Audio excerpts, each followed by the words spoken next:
This is a Rogue Media Network podcast. Okay. I love early morning recordings too. It's my favorite. If you weren't working, we would have mimosas. All right. Have you ever had a mimosa? I don't drink. You don't drink at all? I don't drink. No. Is that a personal choice because of your job? Both. Okay. Both. Okay. I do feel a sense of responsibility I can see to that. be available, but Yeah. more importantly, that is just a personal choice. Okay. Like, I don't have anything against people that drink. No, yeah. Yeah, I usually just when choose so fun fact, I don't drink at home. I don't drink at home by myself. Okay. And so I only drink Social. Yeah. and when there's intent behind it. You know what I mean? Okay. Yeah. Okay. Yeah. I'm not just going to drink just because I want to sit Just there and have a drink, beer. yeah. Like, I feel like that's depressing. Yeah. So I does? think, I will say that I probably have a drink 2 or 3 times a year, maybe. Okay. Like when the wife and I go out of town and go to dinner or something Yeah. like that. Have you a little But wine? very sparingly. Okay, I got you. That's actually really good because now I'm at this age where drinking makes me hot, sweaty, and puffy. So Hot, sweaty, and puffy. Yeah, I Okay. hate it so much. Yeah. Hey everyone, you're listening to The Public Affair with me, Andrew G. I see someone different every episode, but do me a favor, keep it between us. Hey guys, what's going on? It's me, Andrew G, and welcome to another exciting episode of The Public Affair. I'm stepping in a little bit of different territory this time around, but you know, I did it a few years ago, and I feel like we kept it really, really cute, so I'm really excited to do it again. But before we get into all that, I just want to thank you guys again so much for tuning in. Don't forget to like, share, and subscribe, and I definitely want to give a shout out to Rogue Media Network and my boy Josh, who is producing this episode of The Public Affair. I truly appreciate you guys. Thank you. Now, of course, before we continue, I definitely want to use this opportunity to give a shout out to just a few of our sponsors of this episode of The Public Affair. My cousin doesn't think that I do this off the dome, so you're going to have to tell him, okay? This episode is brought to us by, of course, David Santabanez with Alinea Real Estate. He's the #1 sales agent in his office. He's going to help you buy a home or sell your property. Make sure you guys follow him on social media at David with Alinea or call the number on the screen, darling, for all your real estate needs. Listen, if you guys don't know how to buy a house, you guys don't know what you're doing, what the process enthralls, my boy David Santabanez is going to walk you through each process step by step. That's why he's the #1 sales agent in his office. He's doing the damn thing, and I can't wait to see what's in store for him for 2026. David, thank you so much for all you do for me and The Public Affair. Of course, to the best Creole and Cajun cuisine in Central Texas. At this point, I'm talking about Armstrong's Bayou Cafe with my girl Nika Armstrong, serving the most authentic Creole cuisine with a wide selection of signature cupcakes, pasta, seafood, and more. Listen, my favorite is absolutely any pasta that you guys can get there. I love all her pastas. If you guys are baked potato stands, her loaded seafood baked potato is definitely a popular choice as well. Make sure you guys go check them out at Union Hall and Union Grove. Book their food truck as well, and for catering. Anika Armstrong, thank you so much for all you do for me and The Public Affair. Of course, the Blue Star RV Services, my boy Manny Guerrero. He is a mobile RV tech who can fix all RVs. I'm talking about travel trailers, fifth wheels, toy haulers, and so much more. If you guys are under warranty, he'll deal with the warranty company so that way he can get paid. Just pay him and his team that small little service fee. Let them go out there because me and Scott are so tired of going to these community events and the french fries. We can't have no french fries because they don't work. The burgers, the fryer's not working. He's going to go out there. He's going to fix all that. They're 100% dedicated and knowledgeable. Blue Star RV Services is the best. Thank you so much for sponsoring this episode of The Public Affair. And of course, to my boy Jeff Davis, the Texas car plug at University Mazda Kia. Hit him up to get the best deal on a brand new or pre-owned vehicle. I'm talking about bad credit, no credit. However the credit's crediting, he's going to make sure you're rolling off the block in something cutesy wootsy, all right? I love my Kia so much. I've had no issues with it. Jeff Davis is absolutely a fantastic person to work with and get to know. He has a warming personality that makes you want more and more. I'm talking about cars. Jeff Davis, thank you so much for all you do for me and The Public Affair. I truly appreciate it. All right, guys. Oh, excuse me. Why I got all I need a sip of water after that. And I thought I had energy. No, you do. Well, you know, Scott, I should be a rapper. You were telling me how I should be in sales. I really should be a rapper. Yeah, okay. But listen, you guys, I'm so excited to have my next guest onto the show because, you know, I'm excited to talk a little bit about things like his career. Of course, some of the negative stereotypes that some of the police officers are dealing with in 2025. And what better person than to do it with than a small town police officer? Well, excuse me, let me get the title right. Chief of Police Scott Holt is here on The Public Affair. How you doing? I'm well. Thank you for having me, man. No, thank you for coming, and big shout out and happy birthday to my cousin Joey Gomez. Happy birthday. It is his birthday today. Yes. Apparently you guys are really good friends. I don't know if that makes me the ops or not. No, we are really good friends. It makes him the ops, right? Yes, Not yes, me. Don't associate us with each other. He's the social media troll, not me. But listen, you guys, Scott Holt is the chief of police at a small town here in Texas, which a lot of you may know, Lorena, Texas. And the last time I had a chief of police was Miss Cheryl Victorian, Chief Cheryl Victorian. Now, are you guys really well acquainted? We are. You know, Okay. Actually, I worked under Chief Victorian. Oh, is that right? I retired out of Waco Police Department. Uh-huh. And she came there, and so I worked for her for almost 2 years. Oh, nice. Wonderful. Isn't she great? Doing a lot of great things. Yeah. You know what I like about you guys, too? You guys are really involved in the community. And when I think of chief of police, I think you guys being too busy for all that.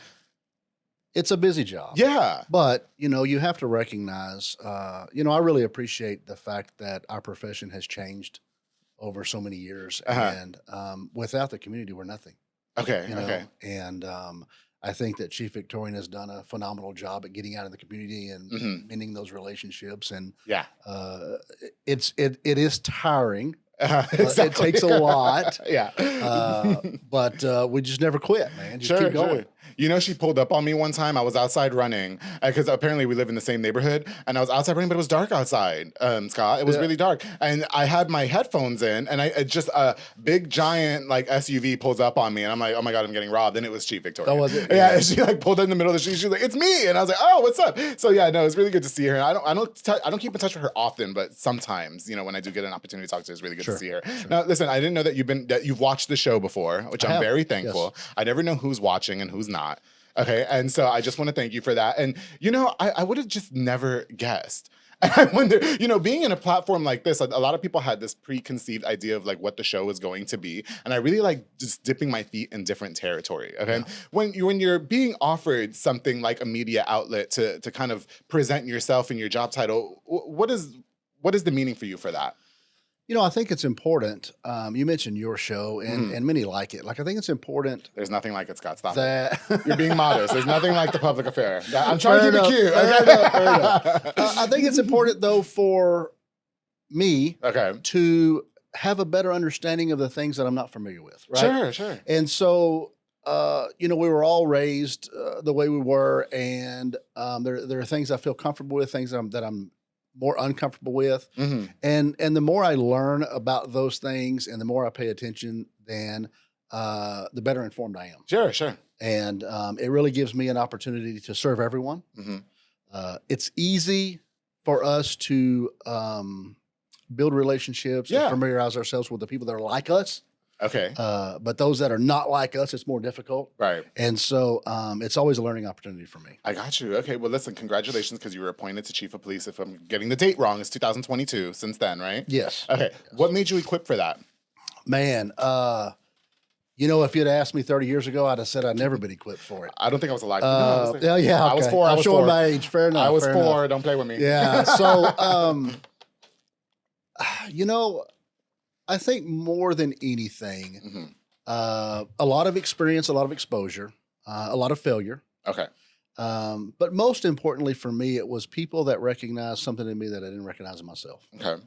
I've spent a life of serving others. I have a really unique Lorena story. Oh. I was raised in Lorena. Okay. I went to school there, and we can get into that later. But I just think that as a young officer, so I come into a family of law enforcement. Sure. I was born in it. I was raised in it. And so from an early age, I knew this is what I wanted to do. I love serving people. Yeah. I live and die by relationships. People is what give me energy. And so at an early age, I started out and I had no aspirations of being a chief or a supervisor or anything else. Yeah, I was wondering. I wanted to go out there and right the wrong. Sure. I wanted to, as they say, put the bad guys in jail and protect the victims and this and that and the other. And so that, I will tell you that law enforcement is a young person's profession. What I mean by that is very physical. Yeah. It is, it requires a lot of physicality. And as we grow older, we realize we can't do the things we once did. And so you start maturing and realizing there are other avenues for you in the same profession that maybe not be as physical. And so that's what led me to where I am today. I see some cops, and I do wonder how they pass the PT test. I'm not even trying to be funny. Yeah. No, I'm not even trying to be funny. That's fair. No, because I'm like, because that's part of it, right? Yes. Like when you're in the police academy or whatever? It is in the police academy. Yeah, okay. But for most departments, once you are out of the police academy, that is where the mandated physical requirements stop. Oh, is that right? Yeah. Okay. So is it easier to hire police officers now than it was maybe 10 years ago? No, it's a lot more difficult. Is it a lot more difficult? Okay. Can you elaborate? Because some people make it seem like you could just go apply. And the way that they put it on social media is like, go apply to be a police officer today. And I always thought there was like you had to be involved in the police academy and stuff like that. Yeah, so you do have to. There's a lot of nuances about it. So it depends on where you go. What I am familiar with in our area is our regulatory authority is called TCOL, Texas Commission on Law Enforcement. And that is our regulatory authority, and you have to be licensed through the state. In order to do that, you have to attend a basic police academy. So that is a requirement. Sure. But in order to get there, there's a pretty lengthy process, and there's all kinds of evaluations. That's a background, an oral board and a written assessment, psychologicals, medicals, those kind of things. Once you meet all those qualifications and you're selected, then you'll go through the police academy. Oh, I see. I got you. So since becoming the chief of police, how has your career changed in the last few years since being appointed? I will tell you, I'm extremely blessed. Man. Is that right? I'm extremely I'm happy to hear that. Yeah. I worked at the Waco Police Department for 28 years. Okay. So I retired out of there in late 22. And I will tell you that the city of Waco and the Waco Police Department was very good to me and my family. Oh, good. I had many, many great times, had many good friends there. But like I mentioned earlier, I'm from Lorena. I was raised in Lorena. I came to Lorena at a very, very young age, been there, still there. Okay. But when that position opened up, I thought, what a great opportunity. Sure. What a great opportunity to give back to the community that raised me. And so that's why I took it. I got you. Do you know, fun fact, I lived in Lorena when I moved from New York. Where? I lived in Lorena. Shout out to Amanda Akers Drive. Yeah. Shout out to Amanda. It was the woods. Okay. And I even went to Lorena High School for a few months. Really? Yeah. So I've had some friend. Okay. I've had a See? friend, Austin Montgomery, back on the show some years ago. And it was so crazy. First of all, the school is immaculate now. Okay, when I was there, it was not immaculate. So what years was that? I'm going to tell on yourself. Okay. 2005. Okay. 2005 going into 2006. So 2006, let's say 2006. Okay. So I was there, and I'll never forget, there was one English teacher that was there, and everybody thought she was the pits, but I really, really liked her because she was really tough in the nails. Is Rogers her last name? She had like spiky hair. Yes. Is she still around? She is still around. Okay. Yes. If you went to Lorena, you know what I'm talking about, because she was the one that everybody was like, oh, you have her as your English teacher. Yeah. I think as students, we think that, but as adults, I look back and go, I'm so thankful for her. No, do you know she was the first person ever to check me on the surnames, like ma'am and sir? Because in New York, we are just absolutely not taught. No, we don't. We're not taught that at all. Okay, it's not a requirement to say yes, ma'am, and all that. It's just not. And here, it's like, if you do it, that's like grounds for an ass whooping. Right. And I'm like, oh, really? And she was the first person ever to check me on that. And I will never forget that. And I was like, oh, is that what we're doing? Yeah, right. Okay. No, but Miss Rogers, I am familiar. Yeah, no, okay. So, listen, I want to talk, just before we get into the career and all that, I want to get deep into the conversation about, the state of police officers in 2025 right now, because, the media is really portraying you guys in a negative light. And I'm kind of in the middle, right? Because I have friends that work in law enforcement, and I think about them first. Honestly, I do.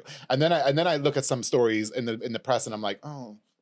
You know what I mean? Yeah, absolutely. But before we do that, I just want to have a little bit of fun with you, right? So you spent years and years and years as a police officer, okay? You worked for the Waco PD, Lorena PD, and all that. I want to talk about some of the nutcase jobs that you've had to do sometimes. Can you talk to me a little bit about a case that sticks out in your mind the most first, and you're like, oh my God, this shit was just some crazy stuff. I tell you, I'm asked that question all the time. Okay. And honestly, it all runs together. Really? There's no. I've seen a lot. I've been exposed to a lot. Okay. There are some extra. There are people that are extra. To put it nicely. I think that for me though, it's tough. I can't think of a call or a case that really stood out to me. Right. And a lot of it I don't like to share because it's not humanity at its best. Okay. It is.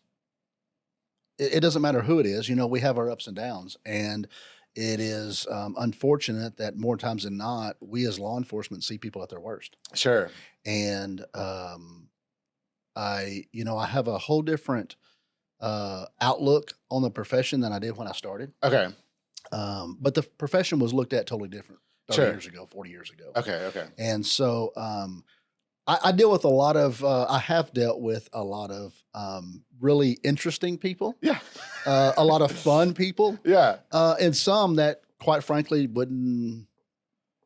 Just not very pleasant? Not very pleasant. Okay. You know? Well, here's the other thing too, right? Because I wonder if you were ever maybe involved in a situation where it was actually like somebody that you know, and I'm going to go with somewhere with this, right? Yeah. Okay. Yeah. Because let me give you some just more context to that question. Okay.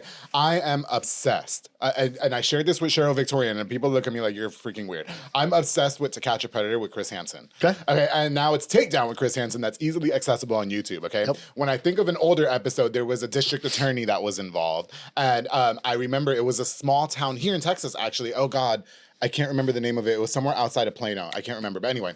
The police officer knew the district attorney, and they had the police officer involved with. Anyway, ultimately the guy ended up committing suicide or whatever, right? Okay. And I wonder if you were maybe ever put in a situation where you're like, God, I know this person. I can't believe they would do something like this. And now I'm involved and I'm caught between a rock and a hard place.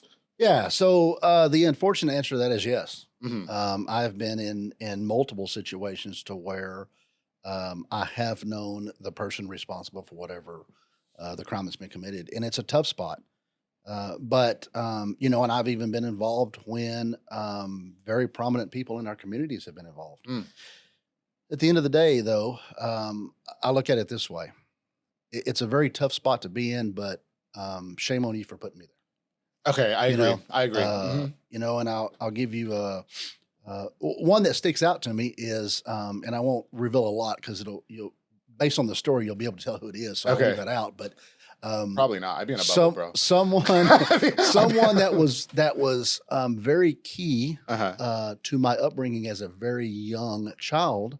I had the displeasure of interacting with that person on multiple occasions at Waco because they become addicted to narcotics. They become addicted to drugs and were at a very, very low time in their life and arrested that person on multiple occasions. Sure. And it is, it's very unsettling that someone that as a young child I looked up to and actually cared for me. Yeah. And now then here we are in the position we're in. Yeah, exactly. It's not a good position for anybody that's involved. And we've had the occasion that I've had the misfortune of having to arrest people that I know. Right. Even some that I've worked with. That's a tough spot. But definitely, yeah. But at the end of the day, it is only their conduct or behavior that put them there. Right. And so, as tough as it is, we have to do the right thing. Do they make you feel bad about it sometimes? Like, Certainly. We're supposed to be family and family over everything, but no, that doesn't mean shit. Like, why? And it could be something as simple as, we're friends on Facebook, or I would never do that. Right. I would never be like, you were on the public affair. And it could be something as simple as a traffic stop, right? Yeah. Okay. I know I was speeding, but let me go. Yeah. But it could be something as serious as some other violation that an arrest is warranted. And I always fall back on integrity. If I do the right thing for the right reasons, then there's nothing else I can do. I see. Regardless of who you are. Right. 90% of the time that we're put in those situations, it's a responsive action by us. Right. We were called to a scenario or Sure. a situation that we have to respond to. And so it has, I've lost sleep at night because of it. Man, that's tough. And it doesn't get any easier. Sure.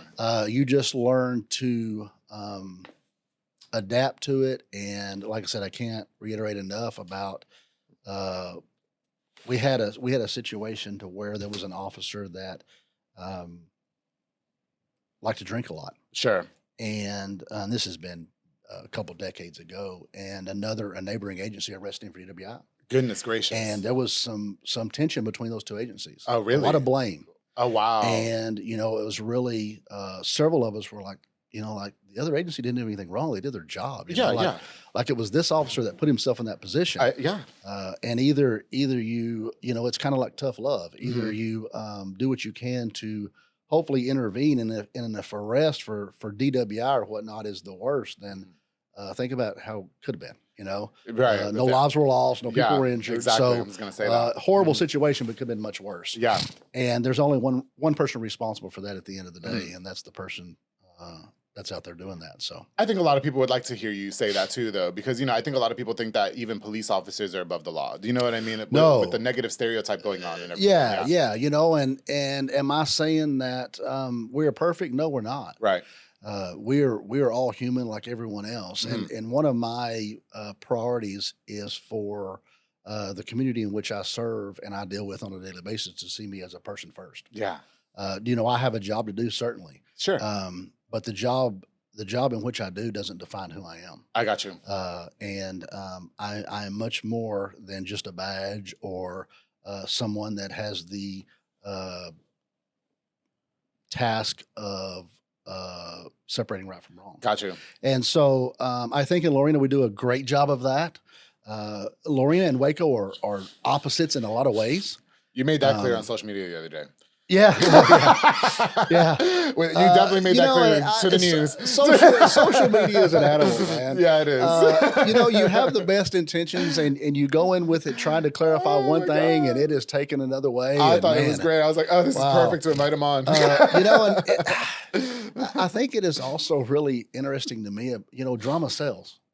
Unfortunately, unfortunately. And it is unfortunate. Yeah. My intention of that post was just because what ends up happening is people of our community start calling, wanting to know why we didn't. Yeah, for respond. sure. Like, what were y'all doing? And it was just a simple mistake on the news part. Sure. Nothing intentional. Right. There was no need to get on there and just throw anybody under the bus or anything like that. But there was a need to clarify.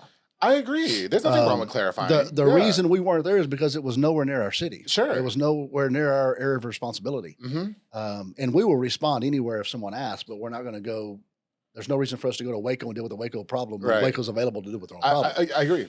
And say that louder for the people in the back. Yeah, right. And so there was a need for our residents to clarify. Yes, and some people got on there and took it a whole nother way. Everybody got mouthed. No, I did. Yeah. I took it away. I was like, look at him sticking up for his police department. I like that. I was here for it, Scott. I was. Yeah, you have to do that. You have to do that. No, because I always say, why is it okay for someone? And again, I'm sure there was no intention for malice intent, like on the reporters. No, you know what I mean? But what it does is it does create a negative stereotype for you guys. And why is it not okay for you to stick up for yourself? Like, I'm so confused about that. And and with that particular deal, I reached out to Waco and I reached out to the news outlet, and they were both very responsive. Good for them. Very responsive. Good for them. It was fixed.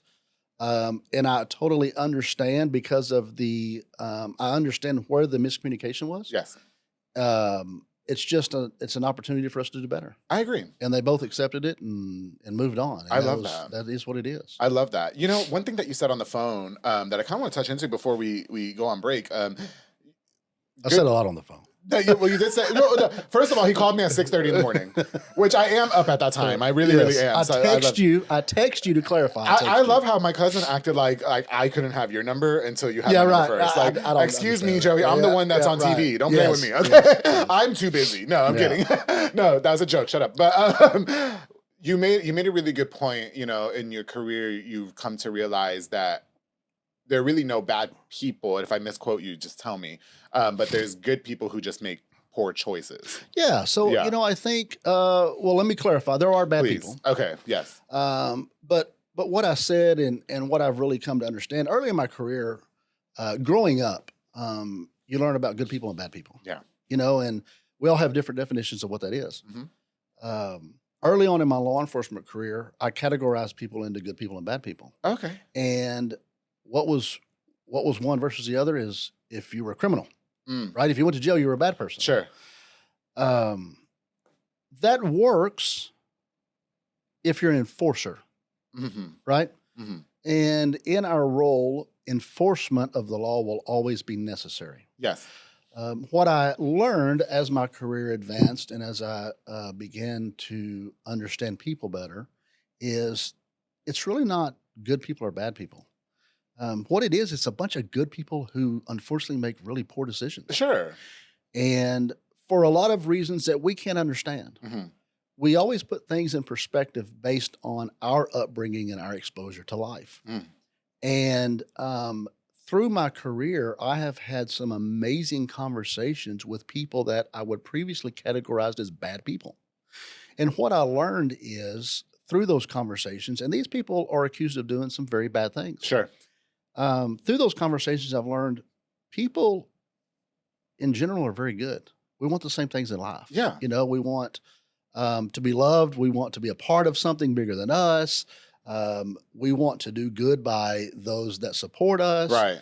And it also has made me realize that because you live differently than me doesn't mean you're any less of a being. Got you. Okay. And so realizing that and taking, I say new, it's not new, a different approach has really allowed me to hold you accountable for your mistake or your choices, but not treat you different as a person. Got you. And I think that's what allows law enforcement and society to build those relationships. Waco, you know, I use Waco because that's where a lot of my reference is. Waco does very good at when someone decides they're not going to jail. You know, there may be a chain of events that take place, but once that is over, it's over. Yeah. There's nothing after that. You know, I worked with a guy that I admire dearly. He worked a lot of the problem areas a lot. And man, he would chase people and they would decide to fight and this and that and the other. Oh, wow. And as soon as the handcuffs come on, he'd dust you off and he'd be asking about your brother or your mom or have, you know, conversation, make sure you're okay. And I really admired that about him. Good. You know? Yeah. And I think that is more so now than ever. I think that that's necessary. We have a tough job that some people never will understand, and some people never will agree with, and that's okay, right? Sure. I recognize that, and I'm at peace with that. But what I want people to realize is not only me, but the profession in which we work, that we are human beings just like they are. We have needs, we have wants, and are there people that are ill-willed in our profession? There are. Yes. Unfortunately, there are. Sure. But that's not all of us. You know, it's the same thing of, you know, you have a bad experience at a retail store. Yeah. You don't treat all people in retail the same way. Exactly. And so, you know, all I would ask is that you give everybody a fair shake. Okay. You know, you respond to the people based on their merits and what they bring to the table and not just some stereotype. Got you. So okay, I completely understand that, and I definitely want to dive a little bit more into that here in just a minute, okay? But Scott, we're going to take a quick break. Well, first of all, do I call you Chief Holt or Scott? Scott's fine. Now, you said on the phone I can call you whatever I want. Yes, you can. But let's not do that. I've been called all the time, so yeah. Okay, we're not going to do that. Scott's great. I promise. Yeah, okay, Scott. It's neutral. I promised my cousin I was going to keep it cute on this show. I Okay? appreciate But you guys, when we get back, I want to learn more a little bit about the villainization of police officers, definitely. Some of the misconceptions and the stereotypes. I definitely want to learn about some vigilante groups as well. And when we get back, we're going to have more of my very special guest, Chief Scott Holt from Lorena Police Department on The Public Affair. Make sure you guys stay tuned.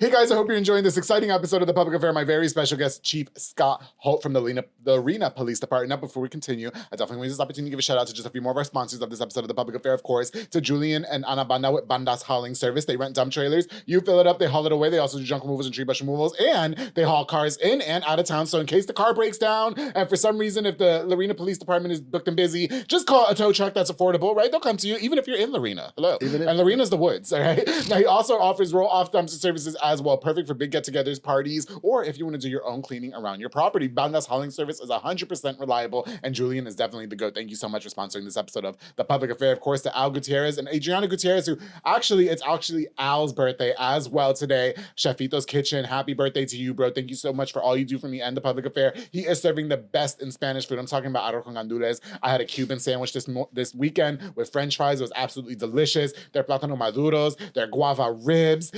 Go get the gallo pinto as well. It's my favorite. I love Chefito's Kitchen so much over at Union Grove. You can also ask for catering services as well. And their food truck is located at various places in Waco as well. So make sure you guys follow their social media, Chefito's Kitchen. Thank you so much for sponsoring this episode of The Public Affair. Now, of course, to Sid Rodriguez at Elite Barbershop. Now, my hair is not hairing today, because it's really early in the week, but I do have my hair appointment coming up tomorrow at Elite Barbershop, 135 North Hewitt Drive, Suite 121. You can call the number on the screen to book or download the Squire app as well. Walk-ins are welcome. We got Marcus Guerrero, Chris Reyes, Santos Golova, David Rodriguez, Isaac Chavez, Isai Reyes, Sam Ceballos, and Kayla Chapa making you look at snacks I have for more than 165 episodes of the Public Affair. I can't remember. Elite Barbershop, thank you so much for sponsoring this episode. And of course, the Soko Soccer Academy with Dominic Gutierrez and Ariana Gutierrez. They offer team, small group, and individual skills training with elite skills training as well to make you kids superb star athletes and some of the best childcare services in Waco with trustworthy staff that are definitely catered to your kids' betterment in sports and just being taken care of. Soko Soccer Academy also has various indoor leagues as well. So all my adults, follow their social media at Soko Soccer Academy and keep your eye out on them. Dominic, Ariana, I'm so proud of you guys. Thank you so much for all you do for me and the Public Affair with Soko Soccer Academy. All right, guys, we're back with my very special guest, Chief Scott Holt with the Lorena Police Department is here. Thank you so much for coming out. Listen, I have a question for you, right? Lorena's a small town. Yes, sir. Okay, it's super, super small. Like when I went to high school there, everybody knew who I was the first day. It was scary. Yeah. And so I wonder, is it easier to police a small town than it is a big city like Waco? Oh man, easier. Mm. It depends in what regard. So for me, it's so when it comes to crime and those kind of operational things, it's easier. Sure. For me, it is harder in the regard that I know a lot of people there. Oh, okay. Like I mentioned earlier, I'm from there. I was raised there. Yeah. And so I have this really high expectation that I want to do right by everyone. It's tough to do right by everyone when you have to follow the rule of law. Okay. If you did right by everyone, then they would do what they wanted without any check and balances. Sure. And so I want to get it right. Okay. I want to get it right all the time. Yeah. I wanted to do that in Waco too, but Waco is large enough that a lot of the people I interacted with on a daily basis, I would never see again. Okay.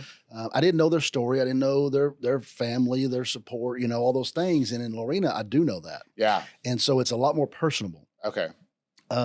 And because of that, there is this desire I have to always do right by the people. Gotcha. And so it is harder in that regard. Sure. A lot less people, a lot less personnel issues, Yeah. and a lot less crime, knock on wood. So in that regard, it's much easior.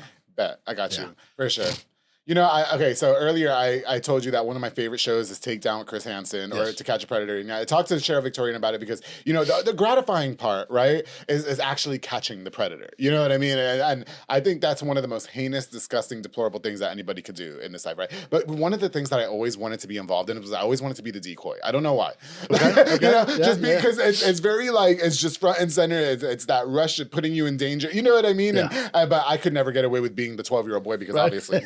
right? enough. I could do it on the phone and on the messages, you know what I mean? Right. But okay, I lead into that with like vigilante groups, you know what I mean? So a lot of the people that do catch predators, or especially nowadays, are a lot of vigilante groups that are not police officers, and a lot of them are amateurs, you know what I mean? So they go on social media, things like that of that nature. I am more exposed to it like on TV, like with Take Down with Chris Hansen, you know what I mean? Right. I wonder, what is your thoughts on vigilantes and people that kind of take the law into their own hands and try to resolve things? So I think the word vigilante for me has a negative connotation. Okay. I think it is important, and so let's talk about that a minute. So a neighborhood watch program Okay. is, in a lot of ways, the same thing as what you may refer to as a vigilante group. Okay. They are the eyes and ears of that neighborhood, right? They observe, they report suspicious behavior, suspicious people. They build relationships with that community. And I think all those things are very important. Like I mentioned before, I don't think we as a profession would survive without the support of the public. Okay. But we have to be very careful Sure. that there's a balance there, that we don't take law into our own hands. Yeah. And we spend in the profession of law enforcement, we spend a great deal of time training and understanding that, the United States Constitution says you're innocent until proven guilty. Sure. What I have seen with a lot of these civilian groups that have their heart is in the right place, their intentions are well, but based on their investigation, if you will, that person is now guilty. Well, when you make that transition early on without due process, then potential bad things start happening. Okay. And what we have to remember is, although the investigation may indicate they have committed a crime, they are still innocent. And so things like we got online as some civilian group, we got online and started having a chat, and you crossed over the boundaries. Well, now we're going to stalk you or harass you or physically restrain you or do all of these things or physically assault you in some instances. You've crossed the line. And you have to allow due process. I mean, that's the fundamentals of what we believe in as a society. Okay. And so while we certainly appreciate the public's assistance, the public's eyes and ears, Yes. what we have found works best is if you have information or are party to something like that, then notify law enforcement and allow them to do what they do. Well, instead of doing it yourself, putting yourself in harm's way, because you don't know what the circumstances are. And most of the time it works out in your favor, but you don't. But that's a big thing on social media right now too, because I mean, a lot of people do it for more documenting and dramatic purposes, like we said, drama sells. You know what I mean? And I've even seen some of like where they are getting physical with the people that are obviously doing wrong. Do you know what I mean? Yeah. But it doesn't. I don't know. Like I'm on both sides of the fence because I get what you're trying to do, but at this point you're being reckless, and there's some things that are not. What's the word I'm looking for? Like, it's not worth putting your safety in jeopardy for a few numbers on social media. You're right. And that goes back to the motivation behind you doing it. Yeah. What is the motivating factors? And the other thing, we live in a very litigious world now. And so when you go out there and you try to do these things on your own, you have to be very careful that because what prevents you from getting it wrong? And when you get it wrong, now you're subject to civil and criminal liabilities.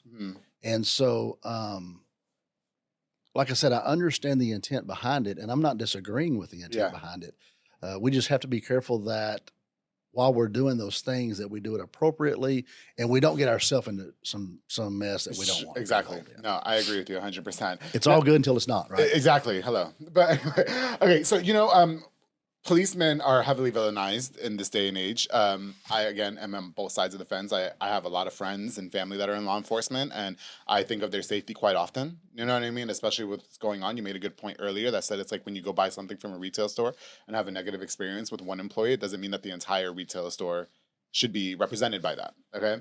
I think my question being, what do you think the biggest contribution to that statement is? Give me the question differently. Why do you think people are so on the subject of police being villains? Okay, that's fair. I tried to make it as easy as yeah, I could. right. Yeah. So a couple of things. Number one, we live in a world now of instant gratification. What do I mean by that? I think social media plays a large role in that. We mentioned before drama sells. Yes.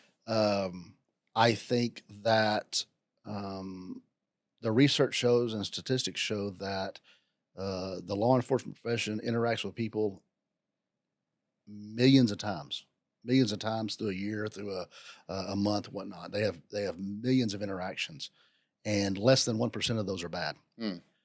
Is that as good as we want it? No, we'd love 100%.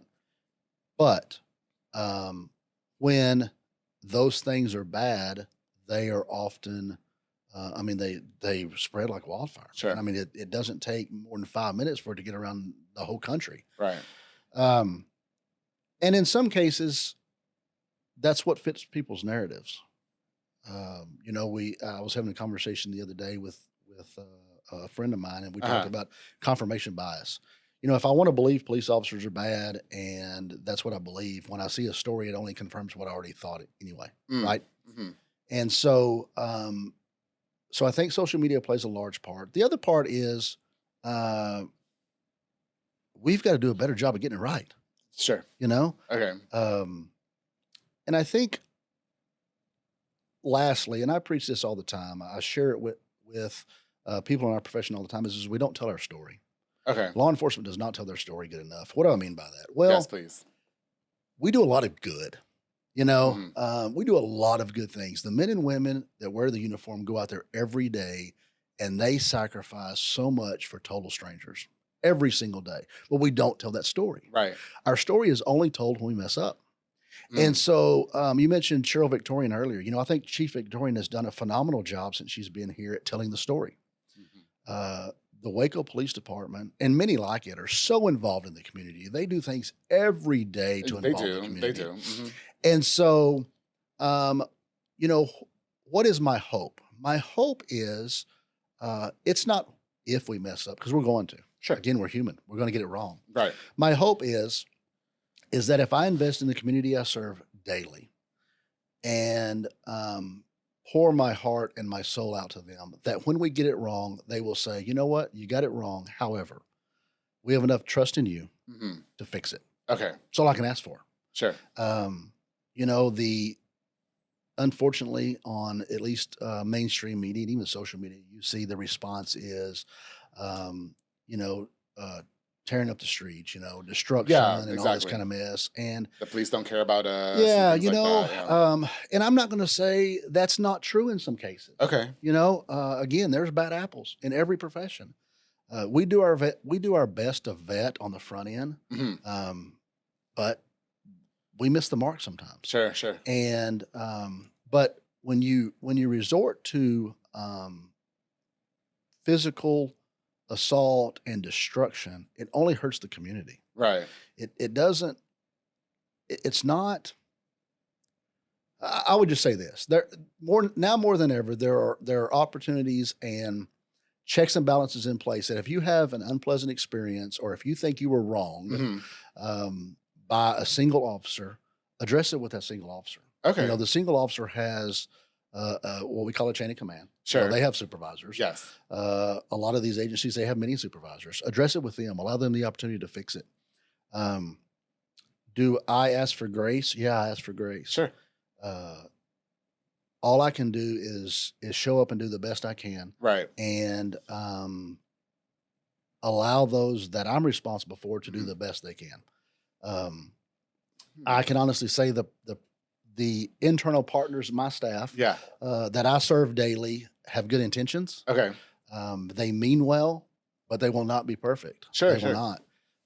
I just don't know what destruction gets any of us. Yeah. It does. You know, it's kind of like I agree. It may give you instant gratification. It may give you that instant feel of satisfaction. But we got to think about long term. But yeah, you got to think about long term. If you go looting and doing all these things, it doesn't benefit anybody. Sure. And how is it getting back at the police officer that wronged you? Exactly. And so I think there are a lot more civil and appropriate ways to address anytime you feel that you're being wronged. Yeah. You know, I try to put myself in the shoes of people that are actually scared to even be pulled over, even for just a routine traffic stop. You know what I mean? To the point where they even have to, like, as soon as they get pulled over, take their phones out and start recording because they feel like their safety's in jeopardy. And so I wonder, what do you and your team do to kind of challenge that narrative for those people? Well, again, I would ask, where is that perception of fear coming from? Yeah. And that's an individual thing. I think individual conversations need to be had. But what do I do, and what do the people I'm responsible for, what do we talk about all the time? We talk about being a human being. Yeah. What I like to do is if I stop somebody, I go up there and I'm me first. Sure. You know, I find a commonality. I find something that we share in common and that we can speak about that. Does that mean you're not going to get a ticket? No, that's not what that means. Yeah. But, you know, I think that being consistent and you know, we allow an opportunity to inform the violator of what they've done. Yeah. Let them know what we're going to do. And other than that, like, be you. Sure. There's no reason to be a robot. There's no reason to be. But like you said, the other side of that coin is the officer walking up there may also fear for their safety. I agree. Yeah. And so it's both ways. The one thing that the violator knows is they feel pretty certain it's a police officer that stopped them. Okay. They know who's walking up to the car as a general rule. We have no idea.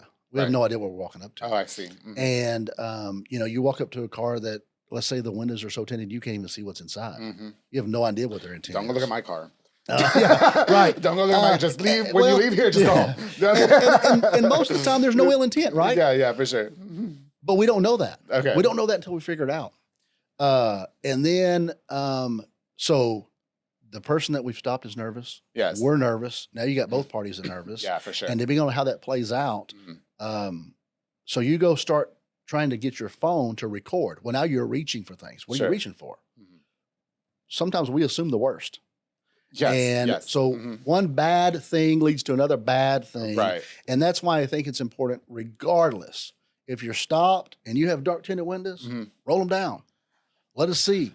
I do, because I don't want you guys to say anything about the tent. Right. We don't go there. Yeah, roll them down. Not an issue. Just roll them down. Yeah. But what I like to do is I like to put people at ease. Sure.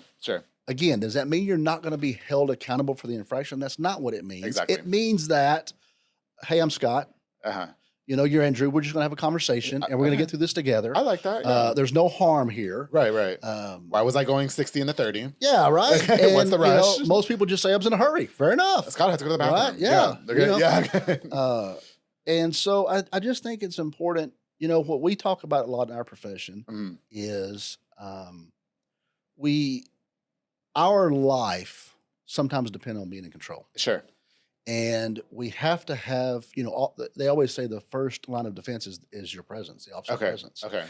But we have to use very good judgment of when that is necessary and when it's not. Absolutely. I will tell you that one thing that gets in our way more times than not is ego. Okay. And I don't think that's only in the police profession. I think in relationships. Everywhere. In jobs. Everywhere, you know, is our ego. Yeah. We want to be right for the sake of being right. Yes, for sure. And sometimes it's okay to be wrong. Exactly. It's okay for you to take one for the team, so to speak. Most definitely. If I've stopped people before, and I walk up there and they're just immediately just screaming and yelling, and I just give them a minute to vent. Yeah. Let it out, right? Okay. You know, go ahead, sis. You're good. And then we can have a conversation. It doesn't do me any good to match that. Yeah, exactly. But that's in any scenario. Huh? That's in any scenario. Yeah, right. Yeah, It doesn't do any good for the situation to match that. Sure. Has it happened? Sure, it's happened. Has it happened with me? It has. Okay. Because you don't know what their intent is. Is it just venting, or are they now wanting to cause harm to you? Right. And it takes experience and exposure to better understand that. Every situation is different. If the last guy that I stopped in a white car was belligerent, doesn't mean this white car I stopped is going to be belligerent. I got you. And I just think if you try to humanize it, then it just goes a lot better. I got you. I understand. I like all those points that you make. There's one more thing I want to touch on before we have to wrap it up, unfortunately. Yep. But and by the way, I love this conversation so much. My cousin thought that I was going to be bored, and I'm really not. No. Normally, you know, we have drinks and stuff, but no. Here's the thing, right? Okay, and I'm going to also share an experience with you. You know, I do see a lot on social media that sometimes people think that law enforcement picks and chooses what they want to respond to. I will say, just personally, some years ago, I know somebody that was in a domestic violence situation.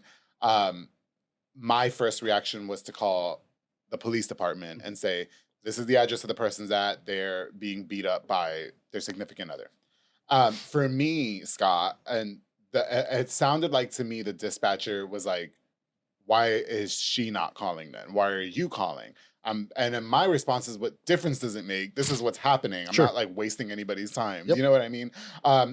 Which when I see how some people say, well, they pick and choose what they want to respond to, I kind of unfortunately fall back in that scenario where when I did call a dispatcher and they were like, yeah, if it's not the person calling, then we're not responding. Like, get over. You know what I mean? Yeah. It could have been a bad apple in the bunch. What is your response to something like that? So I think there's a lot at play there. You had one experience that didn't go the way you thought it should have went. Yes. This is totally hypothetical because I don't know. I wasn't there. But yeah, no, that's fine. Suppose that dispatcher has had hundreds of experiences that a call like that wasn't warranted. Okay. I don't know. Again, I'm just assuming at this point. Again, open dialogue. I think that what is important is in law enforcement, like I told you earlier, we see the worst of the worst. We see people at their worst. People don't call the police to celebrate birthdays and promotions and Right. marriages and things like that. And so our level of expectation, our threshold Mhm. changes. Mhm. Is that a good thing? Not necessarily. Okay.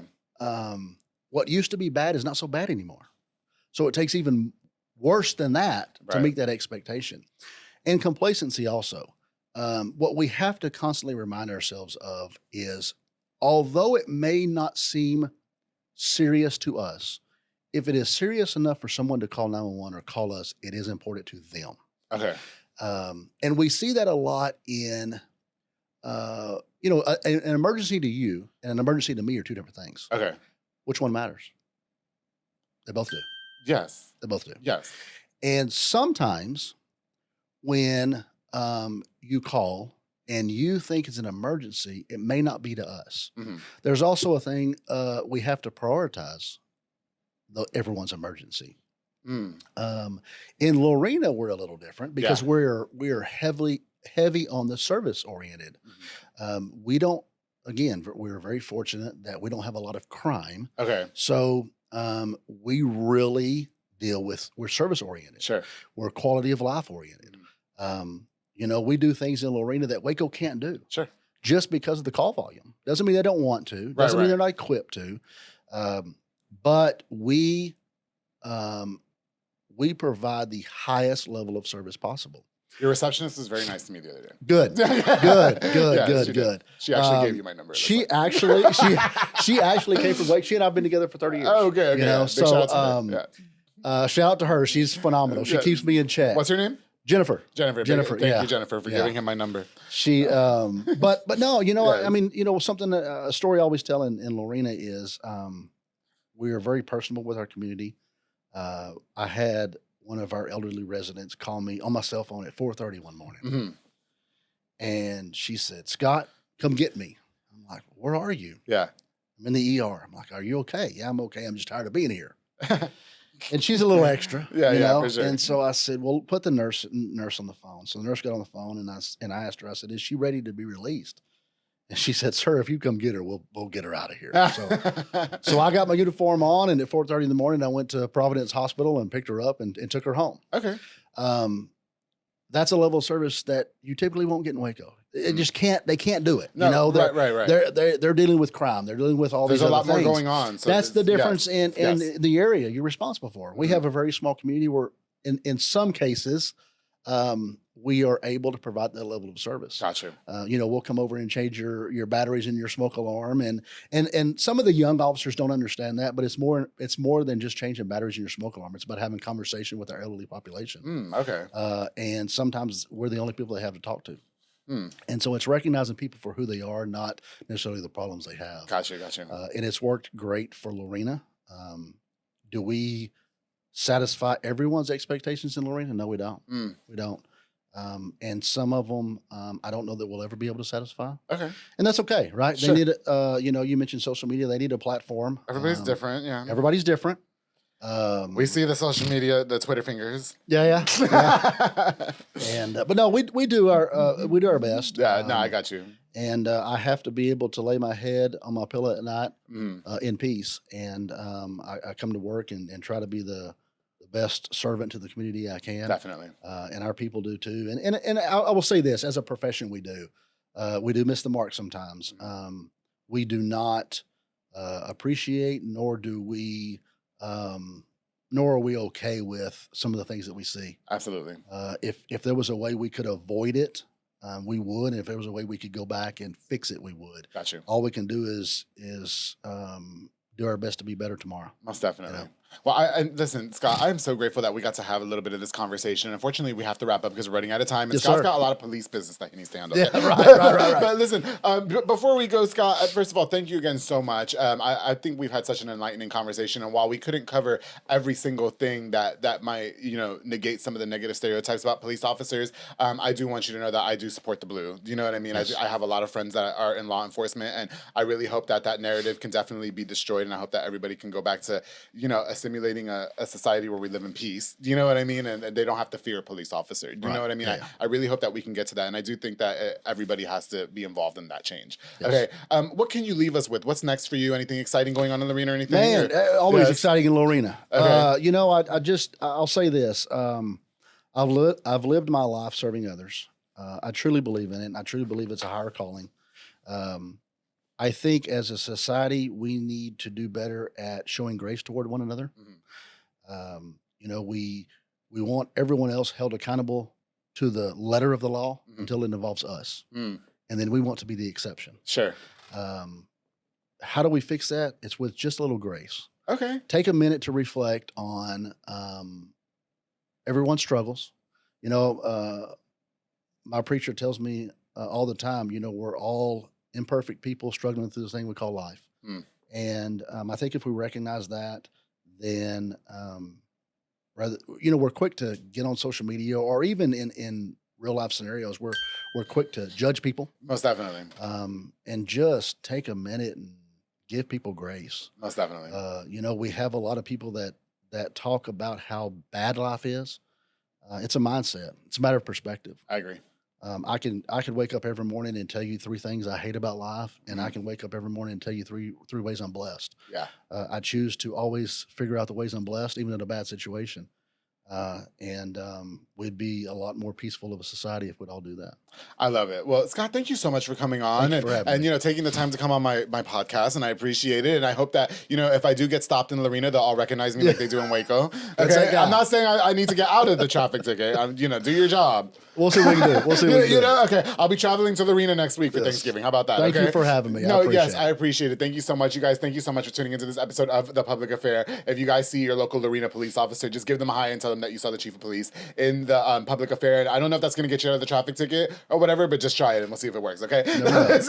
You guys, thank you so much for tuning in. Now, before we go, we're just going to give a shout out to just a few more of our sponsors of this episode. Of course, to Pollo Box and Audio with Jeffrey Monreal, home for all your LED needs and audio accessories, installation of stereos, door speakers, and audio systems. He also specializes in building custom subwoofer enclosures and so much more. And your one-stop shop to get everything done in one roof. And I love my tint job, my audio speaker upgrades, my starlights, my LED light upgrades, every single thing. He is the best at car audio. And let me tell you something, the holidays are in right now, and that is a fantastic gift for a loved one. So make sure you guys hit up Pollo Box and Audio for your free quote. Jeffrey Monreal, thank you so much. Of course, the Ana Limones with Hummingbird Party Backdrops and decor for all party decor, including beautiful balloon props, giving an extra flair to your party or event with a number of wooden backdrops as well. You can contact her to make sure that your event stands out amongst the rest. So that way, if the Lorena Police Department or anything in the city of Lorena is having an event and you guys need balloon arches and beautiful decorations, just hit up Hummingbird Party Backdrops and decor. She's going to travel to you because she's the best. Ana Limones, thank you so much for sponsoring this episode. And of course, to Julio Arriaga with JC Painting and Drywall LLC. Contact for all drywall and beautiful new paint for your property, both commercial and residential. His work is honest and true,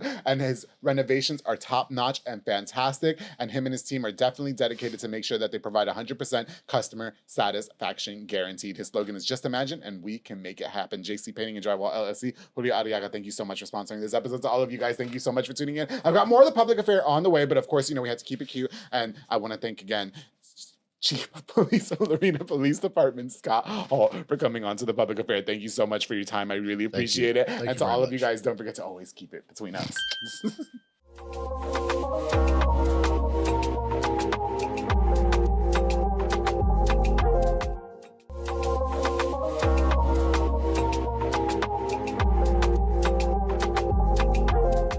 I keep wanting to say Waco Police Department. I don't know why. Well, is that it? We done? We're done.